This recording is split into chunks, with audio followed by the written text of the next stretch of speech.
The ongoing conflict in Yemen has intensified, with Houthi insurgents claiming they successfully downed a US MQ-9 Reaper drone over Saada Province, their stronghold. The HOUTHIS broadcasted the drone's wreckage, including parts that could be clearly identified, stating that the aircraft was brought down by a surface-to-air missile. This incident adds to the list of U.S. military drones previously lost to the rebels in 2017, 2019, 2023, and earlier this year. The U.S. Air Force has confirmed the crash, with Defense Department spokesperson, Colonel Brian J. McGarry acknowledging to the Associated Press that a U.S. Air Force MQ-9 drone indeed crashed in Yemen. While an investigation is underway, the specifics remain undisclosed. The Reaper drone, capable of flying at altitudes of up to 50,000 feet and with an endurance of up to 24 hours, highlights the persistent risks and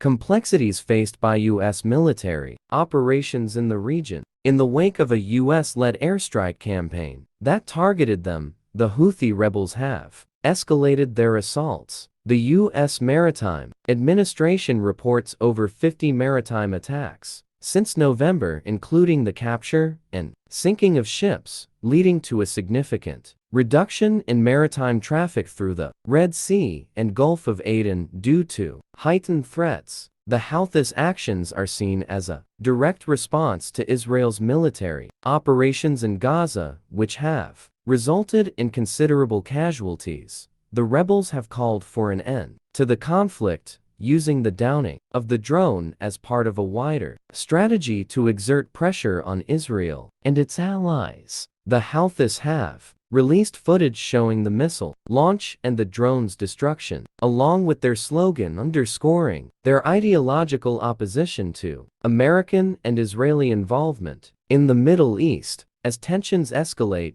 major shipping companies such as Maersk and Hapag-Lloyd have adjusted their routes, reflecting the broader economic impact of the conflict. The increased activity by the HOUTHIS has further complicated the security situation in the Red Sea, a vital corridor for global trade and energy. Despite speculations by American officials that the Houthi forces may be depleting their arms due to U.S.-led strikes, recent events indicate that the rebels remain equipped and determined to carry out both aerial and maritime attacks. The international community, including maritime forces in the Red Sea, remains vigilant and responsive to these threats, as demonstrated by recent actions from the EU's Operation Aspides and the U.S. Central Command's successful engagement with Houthi-launched drones.